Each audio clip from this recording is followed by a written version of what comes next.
toward the One, the perfection of love, harmony, and beauty, the only being, united with all the illuminated souls who form the embodiment of the messenger, the spirit of guidance. Welcome, everyone. This is the second of 5 classes in the series called Making God a Unique Reality in Your Life. And the Sufis say that God doesn't actually incarnate, but God knows of him or herself through the relationship with the incarnate beings and manifest beings, such as us. So I thought we could have just as well called this series Making Your Life a Unique Reality for God. Because as we've seen throughout all these series of classes, we always talk in terms of relationship. We always talk in terms of the relationship between the manifest and the transcendent, the human and the divine, ourselves and our personal angel or our personal Lord. And as even Arvi says, that neither side of this has an existence or a meaningfulness without the other.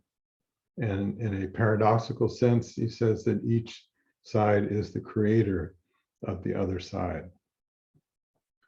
So we've gone through many, many classes. We've gone through classes about awakening our resurrection body, awakening as a human divine being. And we've talked about what that means in terms of discovering that we are all multidimensional beings, that we exist on many levels of reality, although typically we're not aware of most of them, sometimes not aware of any of them except the physical realm. But we can become capable, and it's our hope that you've at least had some experiences along the way through the practices and meditations that we've shared in these many classes of a subtle realm on which you exist. And these subtle realms are existing simultaneously with our manifest existence. And awakening to our resurrection body, awakening as a human divine being, means coming to the state where we can experience a circulation of light throughout all of these different levels and experience it all as us. This is our unique identity. We are an embodiment of many levels of vibration and of experience. And what comes from that is brought forth into the new creation, which, as we've said, and the Sufis have said for a very long time, this new creation is born anew at every instant.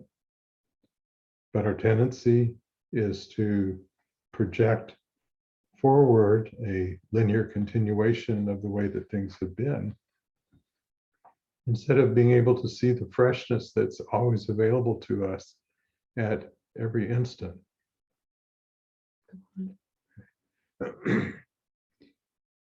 So we've talked about revelation. We've talked about everything being Gabriel. Everything is seeking to announce itself. And what does that mean? It's seeking to announce its unique expression of divinity that nothing else in all of existence has ever had.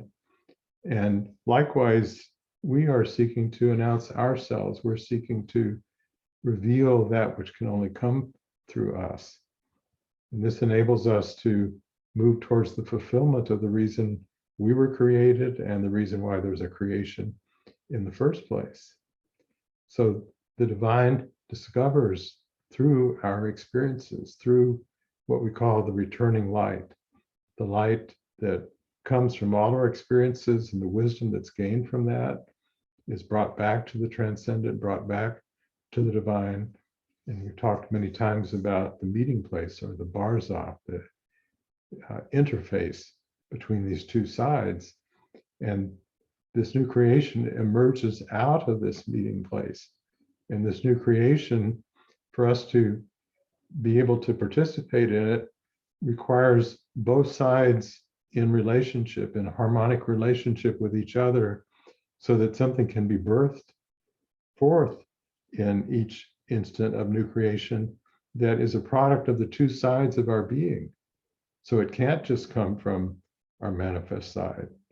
And we think about, well, we say God is omnipotent. Well, surely God can just zap through whatever God wants to. But no, it takes this relationship and this embodiment of the realization of the full potential of who we are in order to participate in this furtherance of the new creation. Okay. So what is required of our side then? It is being able to see in a totally different way than we've ever seen before. What we usually do as we see is we take in different perceptions of things and then we compare them mentally to what we've seen before. And we make assign meaning to it. But what we can do is see in such a way that we're beholding the new that we have never seen before. That's our challenge. It's like, how can we participate in something we've never experienced before? That's our challenge. So just like we spoke about the people on the islands here, when Columbus was coming over, so the other explorers were coming over in their boats, and the boat would be on the horizon, and the people would look, and they would see something, but it was new to them, but they didn't know how to relate to it. It was something they'd never seen before. So that same kind of thing is happening with us. It's almost even more exciting than that somehow when we see this thing that's being born, we have something to do with how it manifests. How amazing is that? So that our eyes certainly are not just perceiving something. And we talked about truncated experience. That would be seeing a very small part of something, just that part that we're familiar with. We put it into its box then. We say, oh, we saw X, we saw Y, those things, and we start to arrange them in terms of our mind's images. But nothing very wonderful or fresh is happening then. So how about being able to see something with this expectancy, seeing something, just, you know how exciting it is to see a baby that's just been born, or for me to even see a plant that just came up and it has little leaves coming out, or sprouts. I love making sprouts because I love that moment of this bursting forth from nowhere. So can we entertain that kind of, not only vision, I'm speaking now kind of as a vision, but being able to hear something that you've never heard before. Being able to love something that you've never loved before. Using every part of yourself to what? To perceive the new creation. That's what we're talking about here, is that we can be participants in this glorious process of bringing in a new creation. So we've all heard the term revelation, and we probably think of revelation as something is revealed that is pre-existent, but now we're able to perceive it. Now we're able to know it. And people talk about the difference between acquired knowledge, which is the knowledge gained from studying, from books, from classes, from teachers, versus revealed knowledge. And this is a wisdom that comes from an inner experience that's not coming from any external source. But still, we may have a tendency to think of this revealed knowledge as, well, it's just out there somewhere. And now we've connected on the right channel and we're able to bring it through to us. Well, that's one way of thinking about it. But when we become capable of actually actively engaging in this creative process, what we call the human divine co-creative process, which the ancients called Himma, H-I-M-M-A. It's the creative power of the heart which can only come from both sides in this harmonic relationship, bringing forth the fulfillment of a desire which began with the divine impulse, which was transformed through the wisdom gained from our life experience. And then the circulation of the two lights with each other now brings forth something that had never been before. So what's revealed now in Revelation is not something pre-existent, not something that was just there on some very high level of reality, but it's actually a revelation of something that is created in the very experience that we're having. And even more remarkable, this revelation is not only a revelation for what we think of as our human self, but it's a revelation for the divine being.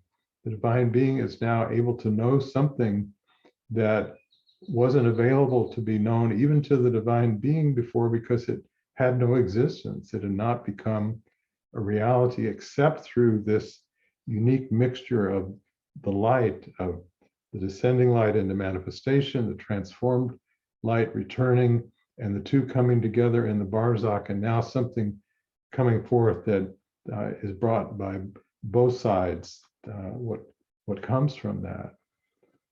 So, as Ravani Ra was talking about, it's our tendency to conceptualize, to have an experience, but then we want to relate that experience to something else, usually something in the past, or it could even, we had a whole series on the Imaginal Faculty, it could be relating it to something that we imagined in a certain way.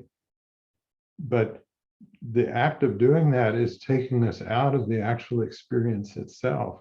We no longer can be fully present to that emergence of that new creation if we're stepping back and analyzing it. So we've talked about each of us has a unique allegory of our soul. And that allegory is unfolding through every single experience of our life, including the good ones, the ones we don't like so much, and so on, but it's all a part of our story.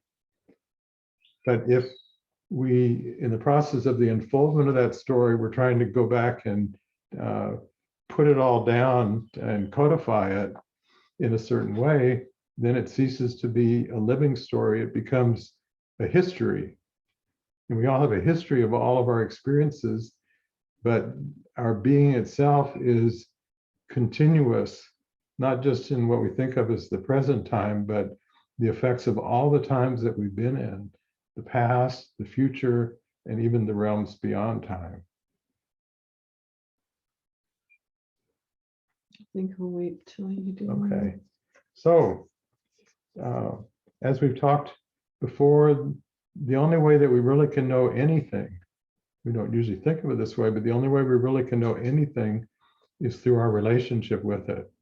Whether it's our relationship with something that seems to be outside of ourselves, or our relationship to something that seems to be an inner level of ourselves, or the way that we think about the divine, or relationship with that.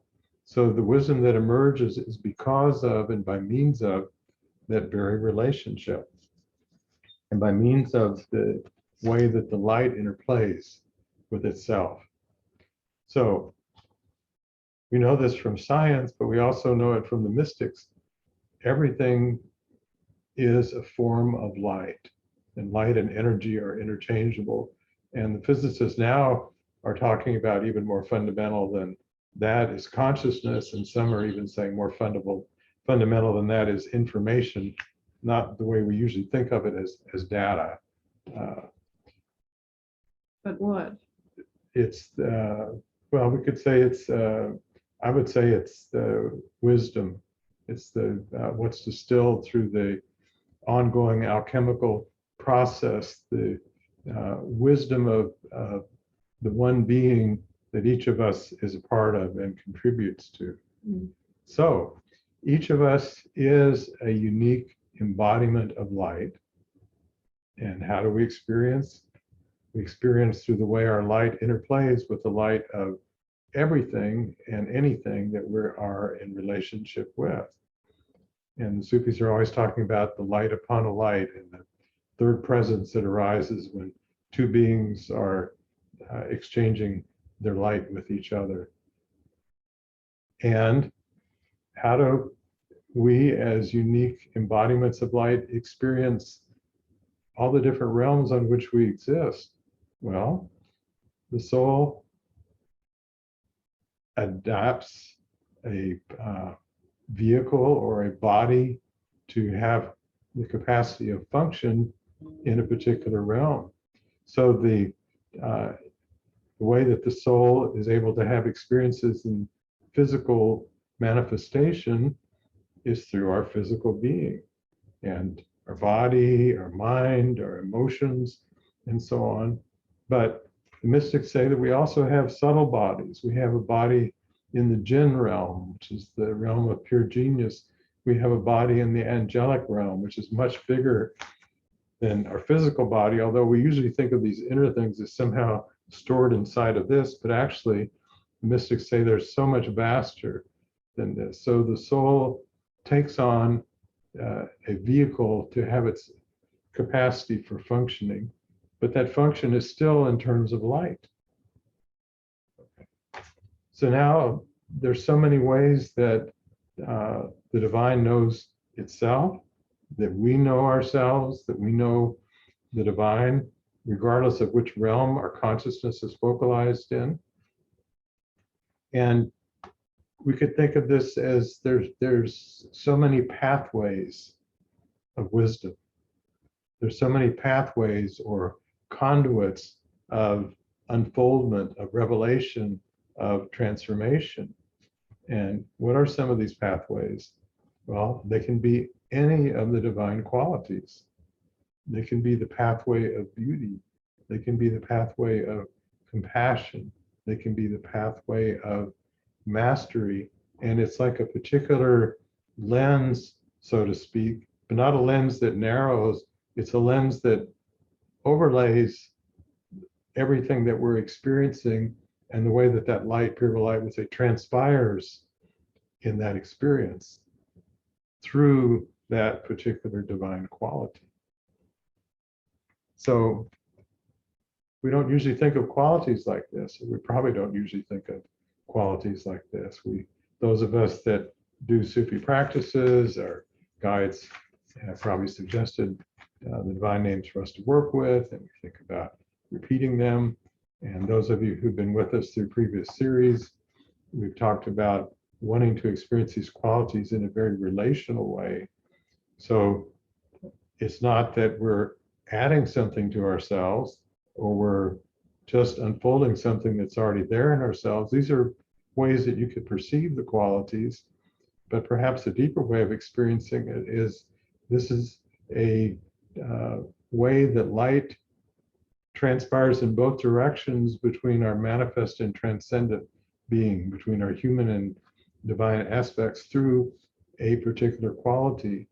And when we become engaged in that process, not only are we transformed, but the quality itself is transformed by the light that our being adds to it. So if the quality is beauty, something is added to the divine quality of beauty by the unique way that we experience that, when we can experience in a very full and present state of being, not just thinking, well, I'm saying, well, the divine name for beauty is Jamil, Jamil, Ya Jamil, Ya Jamil, but we're doing it, Ya Jamil,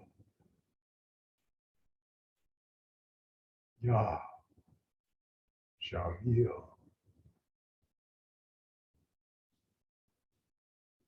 Ya Jamil. And each time we invoke that quality, everything has changed. It's not the same us doing it the next time as it was the time before. It's not the same quality because the quality has changed, and the divine's experience of his or her own being through our experience of that quality is also transformed. So something is added. It's not like the divine is just sitting there, well, I got all these archetypal qualities, and maybe these humans will catch on a bit, but the divine is experiencing a revelation at the same time that we are. Can I come in for a second? So I've always been fascinated by the moment of the Annunciation. We're speaking of Gabriel, where Gabriel came to Mary and said that she was to be the mother of God. And thinking, what an amazing moment that must have been. I mean, talk about thinking beyond anything that you've ever experienced before. And this is almost the same, evokes the same kind of awe, the same kind of transformation. It's like transformation demanded now. But how about if every time that you say your practice, that you think of it as being the Annunciation, that you are told at this moment that you are not only a divine being, but you are to mother, you are to parent a divine experience. And someone whose face you've never seen, something that has never happened before, which is going to have a huge effect upon all of creation. How about bringing that kind of awe and respect for the moment that could bring into your practices? So related to that, we've talked before about the idea of, we've said that everything is potentially a portal to the sacred. And more recently, I've used the term that everything is a hotspot. Mhm. It's an opening. It's where you can get really good Wi-Fi service to the divine. It's just opened up through that. And that's very true. But just even more recently, I started thinking, well, each of us is a hotspot for the divine being. That the divine's experience of us, as us, through us, in life, through whatever realm our consciousness is focalized on, is opening the divine to a discovery of something that had never been there before.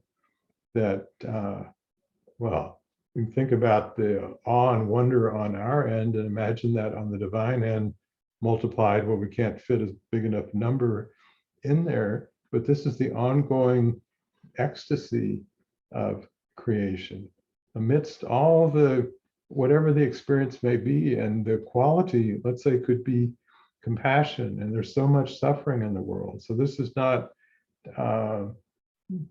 just airy-fairy spirituality where everything is love and light. There's very much suffering, which is an inherent part of life, and we want to do things to try to alleviate it when we can. But even in the midst of that, the divine is having an experience. Something is, there's a breakthrough that can come through that opens up something, that opens up our heart, and we could say opens up the divine heart in life, in the thick of things. And that's why I love so much the Bhagavad Gita, and the part of it, there's a whole story called the Mahabharata, and many of you are familiar with it, where it all takes place on a battlefield. The whole scripture, there are these two huge armies, and there's relatives on each side with the other side. And the whole scripture is a dialogue between Krishna and his disciple Arjuna, and Arjuna's going, why do I have to do this? And what's my dharma? And whatever. And it's the most, I think, one of the most remarkable scriptures. I mean, talk about being in the thick of things and finding sacredness in the most awful of circumstances. But we have the capacity to do that. And it's not, Pure Light would caution us against what he called the spiritual bypass, just trying to transcend all the stuff we don't like and probably needs dealing with, and just go off to the land of bliss and merging and so on. No, we want to be very strong, grounded beings right in the thick of things, but we want to be beings that facilitate an opening, that we can be hotspots for other beings. Not that we're trying to push anything, proselytize, evangelize, just through our own natural state of being and our way of relationship with whoever and whatever we're experiencing, that brings about this state of relational unity, which we've talked about many times before, this kind of attunement. And Hazrat Khan would talk about when there's two people that are in different vibrational states. The one that's got the stronger vibrational state, the more balanced state, it's going to be just a natural property that gradually the other person's vibration is going to come into resonance with it, even if it's only a temporary experience. But if we can bring that, then we can facilitate the possibilities of openings taking place in the world, of something coming through in circumstances that seemed pretty bleak and just so limited and constricted. And once again, it's not through effort of being, it's not through willpower, it's through a natural state of being. The sun doesn't have to think, I think I'll shine my light on the earth today. It just shines. It's its natural state. Wouldn't it be nice for us to aspire to come to a state where, when we can enter the state of connection and relationship, that this light is freely circulating in both directions between ourselves and whatever we're experiencing, and as much of our being as we're able to bring to that. We've talked about, some of you may remember talking about Bekenstein's bound, how much information can come through two sides of the interface, and the bigger the screen, the more that can come through. We talked about when we realize ourselves as multidimensional beings and can experience that, then so much more can come through in whatever relationship we're having, on whatever level of reality our consciousness is experiencing. So we all have the capacity to do that. So let's do a little meditation. Mhm. So close your eyes.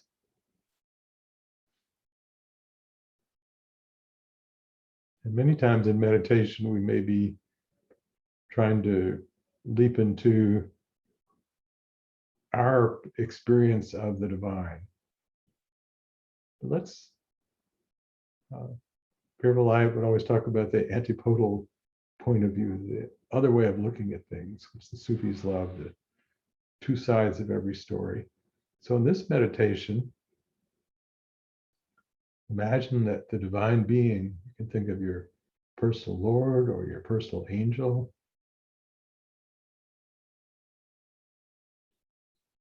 is meditating on you, your manifest self, with your whole story in this life, before this life, beyond this life.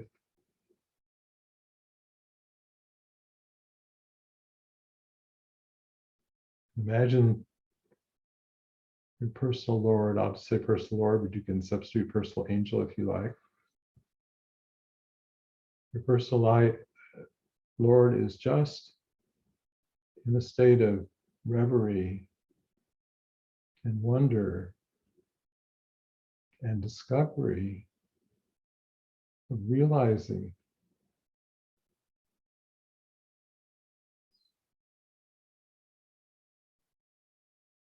all that's been gained through your life in the world, your existence.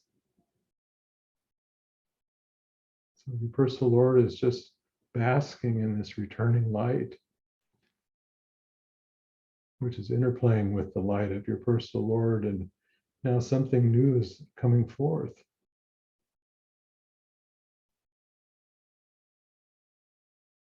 And the ancient Sufis, this beautiful term, the double reflection of the light of glory. So now imagine the divine is experiencing this double reflection of the light of glory through the hot spot of your soul.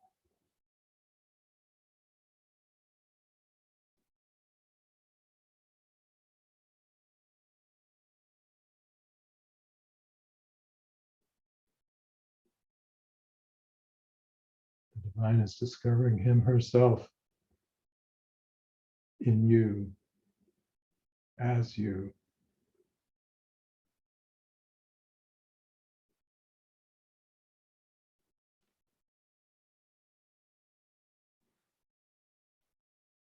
And in this way, you make God a living God.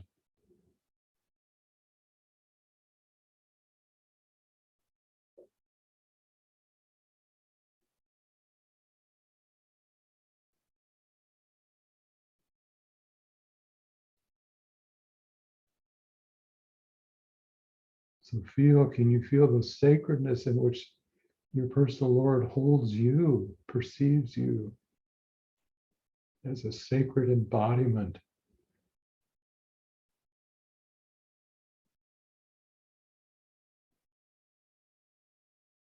The divine's experience and manifestation unique to you.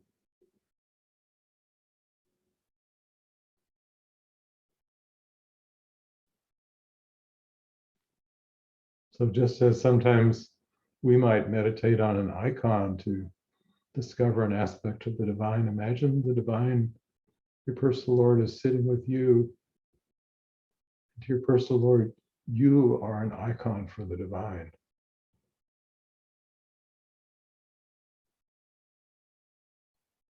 Opening something new.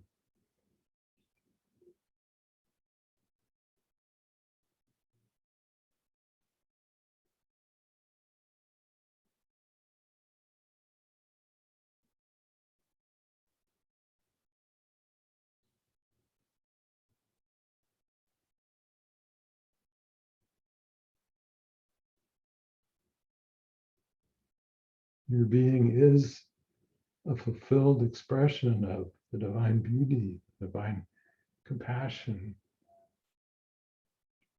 the divine wisdom, so many qualities.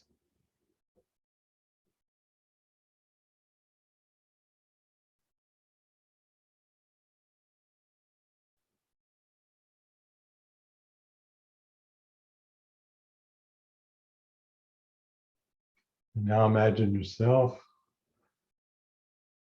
experiencing what unfolds in your life.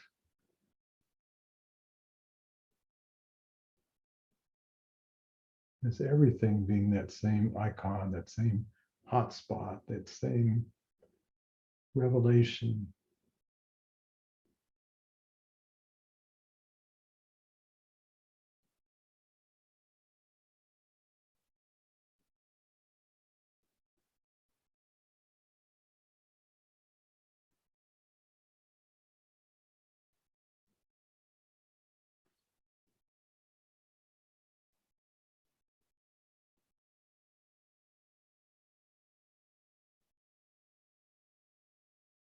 And can you allow every breath that you take in and out to be filled with this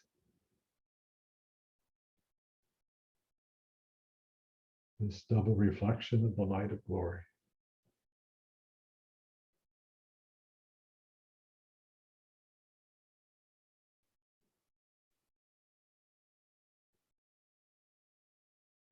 Amen. Amen.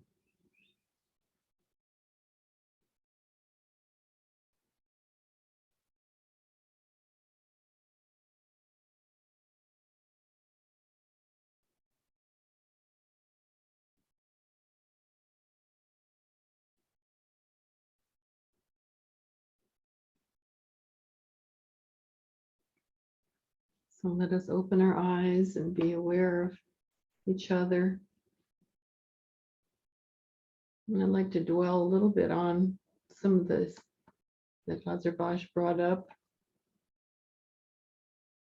How amazing to think that it could be inspiring divine beings through the things that we go through.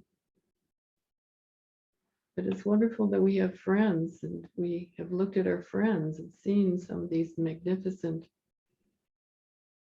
moments in their lives, and having gone through things that we thought would be just so impossible to go through, and end up with this positive energy. Yet they've done that. So somehow those things that we've gained through transformation that we can't see where they are, they just seem to have evaporated, and now we're often in the throes of some other difficulty and working with that. And this is a wonderful way of thinking about it that he's brought us, that these are inspiring beings and transform and communicating this energy that has been created, and that is really the process of living. So let's take a little look again at something that Azarbash brought up, and that is this Bekenstein's bound, this idea of the interface. So the interface being that place of meeting between our different sides. Well, it seems that if we are going to participate in access the very best transformation, we need the biggest interface. We need to be able to open that interface as wide as possible so that we can communicate with all of the different beings on all the different realms. And in our own experience, we can think of all the different realms on which our soul came in, coming into manifestation. And the Sufis' names of them I have right here, and it kind of helps us. We're going to kind of create this grid, this understandable ladder, really. And through different practices, then we'll be able to perform what Pirzia showed us as marriages, or new relationships between one realm and the other realm and the other realm, so that we can perform some of these wondrous realizations on all of the levels for many beings, so that we kind of are bridges that can create that kind of a relationship. So beginning with the realm that we often think we're in, and that's it. That's called Nasut, N-A-S-U-T. And that's the realm in which the 5 senses are thought to be really the only way of experiencing Nasut. This is, of course, the realm in which we make discoveries about everything that, and we feel that we have a separated being that sees other things and perceives other things through the senses. Anyway, that's the most basic. And when we say we're truncated, we're saying we're stuck in Nasut. And the next one up would be called Malakut, M-A-L-A-K-U-T. And this is what Azarbash was referring to as the realm of genius, the jinn realm. And also Pirzia spoke of it as the imaginal realm, and the dream body is from that realm. So when we dream, we're often having experiences of that. But we're speaking of creating things and ideas and all this, and the mental sphere, that is also Malakut. And we all have that experience of that interchange between Nasut and Malakut in dreams and in creating, making something. And the next realm up is called Jabarut, J-A-B-A-R-U-T, which is the angelic plane. This is the realm of illuminated beings. And it's also the realm of light. And then I'm just quickly going to say the next two. The first 3, though, are the ones in which we're going to do a practice in a few minutes. But these are of the other realms, Lahut, L-A-H-U-T, the plane of all the archetypes. So when Azarbash was speaking about all the qualities and all the ways of experiencing things as lenses through which we can realize, that's from Lahut, the plane of archetypes. And that all these are thought of as rungs on a ladder, just so that we can conceptualize what they are and work with them. And then the final one up in this rise is Hahut, H-A-H-U-T, which there's no description of this one because it's beyond description. It's beyond any kind of conceptualization. You might just say, I don't know, is the plane of splendor, but I would think that that's about what Pure Vilayat called the plane of splendor. So here, hopefully, will be a way now of conceptualizing these steps. Now, as we came through all of these different realms, we still have a connection to all of them. And like I said before, in Malakut, we certainly have a lot of dream images and all that kind of thing. We have what we call the allegory of the soul, which is really like a property or it's an element of the Malakut that we experience even when we're walking around and experiencing in the Nasut. And you can think about all of the things that remind us of something else. That would be all from the Malakut also. So it is possible to experience what we're calling a marriage or a reconnecting back with some of these realms. Why do we want to do that? Well, to facilitate some of these communications that Azarbash was speaking about, and to enable that which we have realized to be tasted by those in the higher realms, or by ourselves even in the higher realms as we exist there. So the practice that Pirzia gave, there are a couple of them, and this is the one that I'll work with you on today. It is very simple practice of looking up, thinking about this body, which is in the Nasut realm, looking up to the next realm up, which would be Malakut, at the dream body.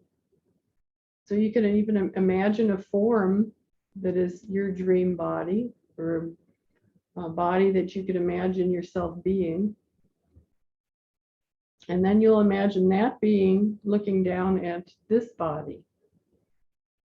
And it'd be an opportunity for closer communication. I don't know if any of the rest of you have experienced a change in your dreams from when we had the class on the imaginal realm just recently, but I did. I had some little bit more awareness in the dream state. So this also could be happening in doing a practice like we're about to do.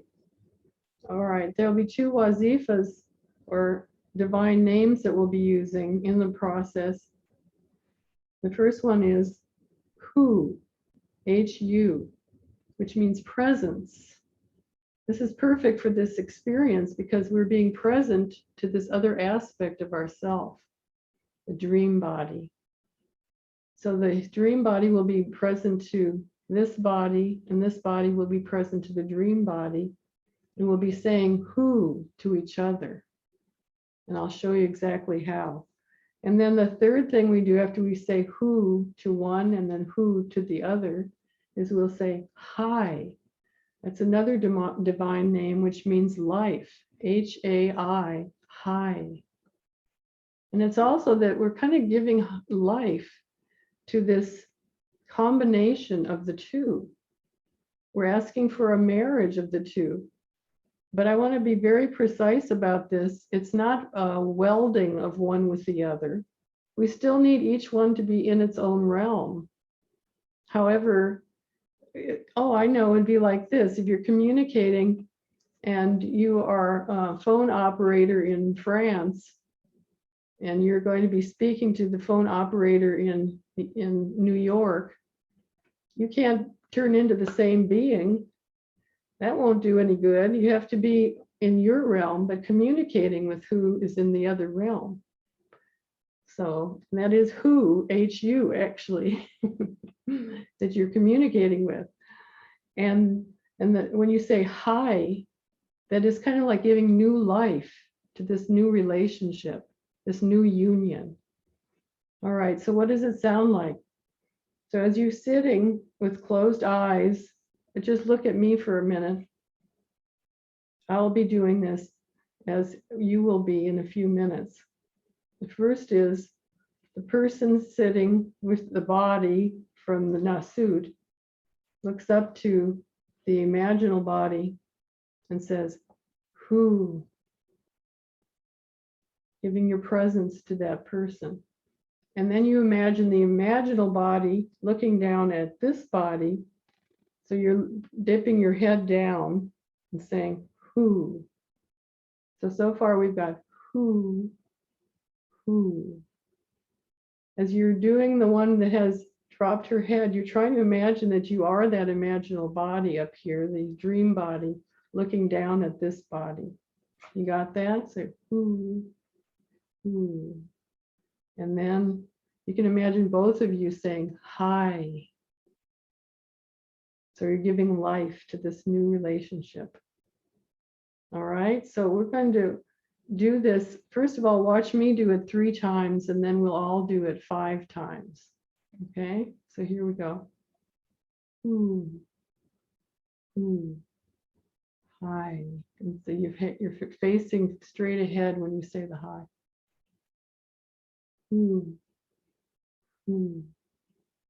Hi.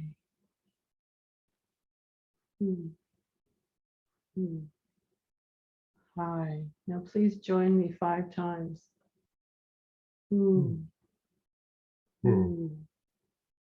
Hi.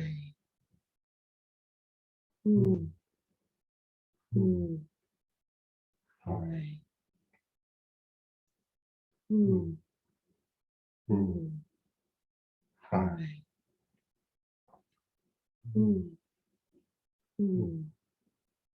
Hi.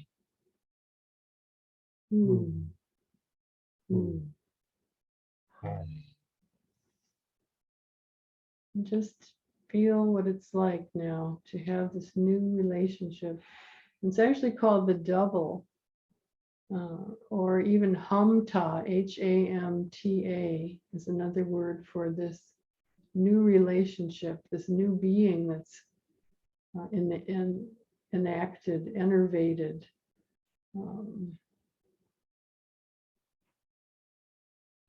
That now combines both worlds.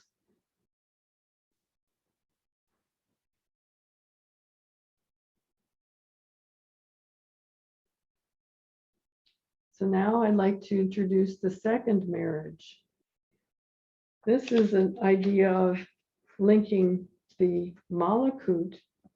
It's actually the double that we just worked with, a combination of nasut and malakut, now linking up with Jabarut on the angelic plane.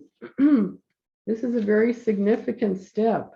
Pirzia said that you can have a lot going on in your dream life and creativity and all this, but if it is not opened up to the light, to illumination, then there can be a lot of dark elements that are entering in there, and it can be interesting, but not necessarily opening to all the heights of the divine.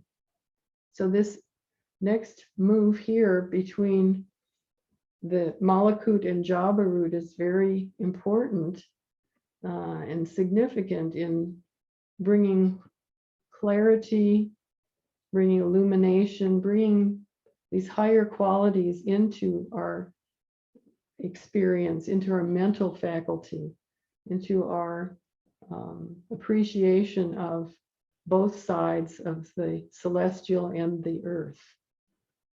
So there's a beautiful story that goes with this also that Pirzia told us about in the retreat last year. He said, oh, here's a little more about if you don't bring in the Jabarut, excuse me for a minute. The Jabarut realm to your experience, he said there's a disconnect We're not connected with our luminous identity. And we're kind of in limbo. But what ennobles the dream body is the encounter with soul that comes through the Jabarut realm. So there's a story that is written called The Hymn of the Pearl, and you might have heard of this before.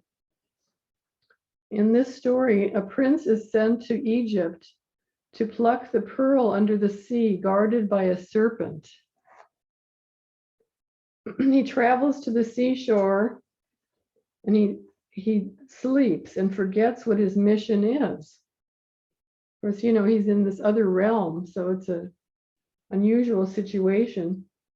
And he is a prince, so his parents, who are the king and the queen, are thinking about him in his realm there and send him a message to try to wake him up. He succeeds. He awakens, and when he awakens and realizes where he is, there's an emissary that is sent from this higher realm that has a robe of splendor. And in fact, he sees this robe and he recognizes that was his robe that he wore when he was in that higher place. And now he's remembering who he is. This is a wonderful image for all of us to imagine what our robe is, a robe of splendor. This is the encounter now between what we call the double, which is a product of Nasut and Malakut, now being married to the angel, the angelic being.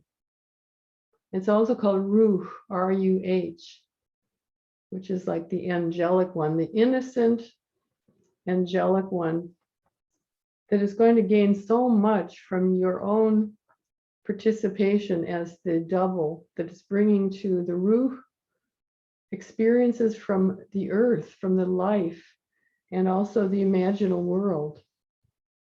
So a lot's going on here. Hopefully you can work with it in your own time. So now we will do a similar kind of experience, but as you remember this body sitting right here, think of it as the combination of the dream body and the nafs, or the body that you usually think you're in. And then the higher one being like an illumined being. You could think of it as Zerbash was saying, as your own angel. So I'll go ahead and say the process, same process, but we're imagining it between two different aspects. This time it is between the Malakut and the Jabarut, which is the illumined being. So I'll do it 3 times, and then you'll come in and do it 5 times. And again, we're saying Hu, which is presence, and then Hai, which is life. And what are you giving life to now? This is actually the resurrection body. This is what Pirzia called the resurrection body, is produced from this marriage. All right, so here I'll begin. Hu, Hu, Hai, Hu, Hu, Hai, Hu, Hu, Hai. Join me, please, 5 times. Hu, Hu, Hai, Hu, Hu, Hai, Hu, Hu, Hai, Hu, Hu, Hu, Hai, Hu, Hu. Hai. Now let's just sit in this beautiful mingled state.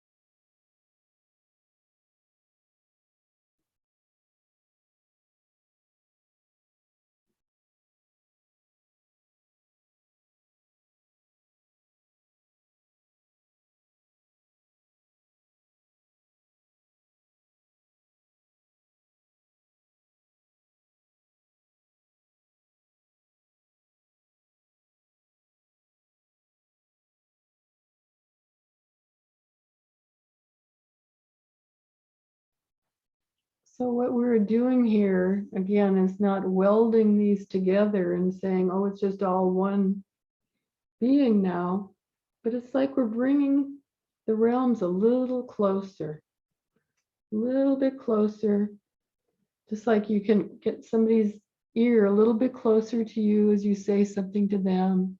Maybe you can whisper something and they can hear it a little bit better. And they are affected, their emotions, the light from the light being is hovering a little bit closer to your imagination and giving you inspirations, and then picking up what happened in life and going, oh my gosh, how can these beings do this? It's amazing. There's so much that they have to deal with there. And we just, we're just radiating light all the time. And then you're feeling in between, you're feeling the rays from the light being, and you're feeling commotion from life and the glee from the beings in the realm above, that they are watching the whole process of creation and transformation in this being. That's all. What would you like to say? Well, I would like to say that all the things we've been talking about in these classes about realizing our multidimensional nature of our being, of being able to function in this relationship between the two sides, being able to consciously participate in the new creation that comes through. These are realities. These are absolute possibilities for everyone. And as I said before, many times when we think of great beings in the past, or even some great beings we know in the present, we might compare ourselves to those beings and we think we could never be like that. Well, you're right. You can't be like that because you're unique. You don't want to be like that. You might think that you do. And that's kind of the old notion of spirituality, that you become like a notion of what you think spirituality is instead of becoming who you are. And I've said it before, I think one of the most wonderful and simplest things that Hosmer Knight Khan said, he said spirituality is the process of becoming a natural human being. It's to become the fullness of who we are. And we are always that state of beingness, but the problem is we don't realize it. And so we operate from, be like if you have the old cars before they cared about mileage and things, the V8 souped up, but you're a V8 engine and you're running on 2 cylinders. Mm. And we can run on all cylinders. We can have full embodied spirituality that is so thoroughly and deeply grounded in the thick of whatever experience that we're having.